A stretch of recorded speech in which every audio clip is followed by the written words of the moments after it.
Hello അസ്സലാമലൈക്കും. അങ്ങനെ ഇതാ അസർ ബാങ്ക് കൊടുത്തിട്ട് അടുക്കളയ്ക്ക് ഇറങ്ങിയിട്ടോ. അപ്പോൾ ഇന്ന് വന്നിട്ട് നാഷ്ടപരിപാടിയൊന്നുമില്ല.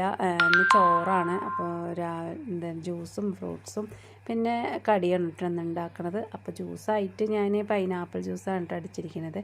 അപ്പോൾ അങ്ങനെ ഇതാ കുറച്ച് ഫ്രൂട്ട്സുകളൊക്കെ ഉണ്ടായിരുന്നു. അപ്പോൾ അതൊക്കെ കഴുകി ഫ്രിഡ്ജിൽ സെറ്റാക്കി വെച്ചാൽ നമുക്ക് കുറച്ച് തണുപ്പ് കിട്ടുമല്ലോ. അപ്പോൾ അതിന് വേണ്ടി അതൊക്കെ ഫ്രൂട്ട്സിൻ്റെ പരിപാടികളൊക്കെ ഫസ്റ്റ് എല്ലാം റെഡിയാക്കി അതൊക്കെ ഫ്രിഡ്ജിൽ കൊണ്ടുവച്ചിട്ട് ജ്യൂസ് അടിച്ചതൊക്കെ. അപ്പോൾ ഞാൻ എൻ്റെ വീട്ടിലുണ്ടായ പപ്പായ ഉണ്ട്, നന്നായി പഴുത്തിട്ടുണ്ട്. അപ്പോൾ അതും ഉണ്ട്.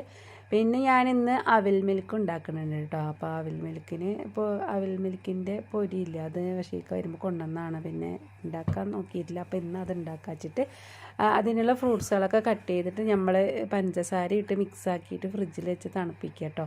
എന്നിട്ട് ഐസ്ക്രീമും ആ സമയത്ത് ഐസ്ക്രീമും പാലും ഈ പൊരിയും ഈ ഫ്രൂട്ട്സുകളൊക്കെ മിക്സ് ചെയ്ത് കഴിച്ച് അടിപൊളിയായിട്ടുണ്ടാവും കേട്ടോ. അപ്പോൾ ഞാൻ അതൊക്കെ സെറ്റാക്കി ഫ്രിഡ്ജിൽ കൊണ്ടുവച്ച് പിന്നെ ഇതാ പപ്പായ ലാസ്റ്റൊക്കെ കട്ട് ചെയ്ത് അത് ഭയങ്കര പഴുത്തതുകൊണ്ട് ചെത്താനേ നല്ല ബുദ്ധിമുട്ടുണ്ടായിരുന്നു. അപ്പോൾ എൻ്റെ റീനു വന്നിട്ട് അവൻ ഭയങ്കര ഇഷ്ടമാണ് അവനക്ക് നോമ്പ് തുറക്കാനായിട്ട്.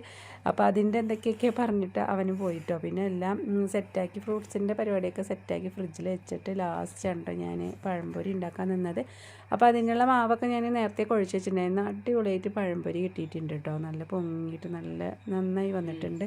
അപ്പോൾ അങ്ങനെ പഴംപൊരി ഉണ്ടാക്കി കഴിഞ്ഞ് ചായക്കുള്ള വെള്ളവും വെച്ച് അപ്പോഴത്തെ എൻ്റെ വല്യമ്മ പള്ളിയിലെ കഞ്ഞി കൊണ്ടുവന്നിട്ടുണ്ടായിരുന്നു. അങ്ങനെ ഇതാ എല്ലാം സെറ്റാക്കി ടേബിളിന് മേലെ വെച്ചു. അങ്ങനെ ഇതാ ബാങ്ക് വിളി വന്നു.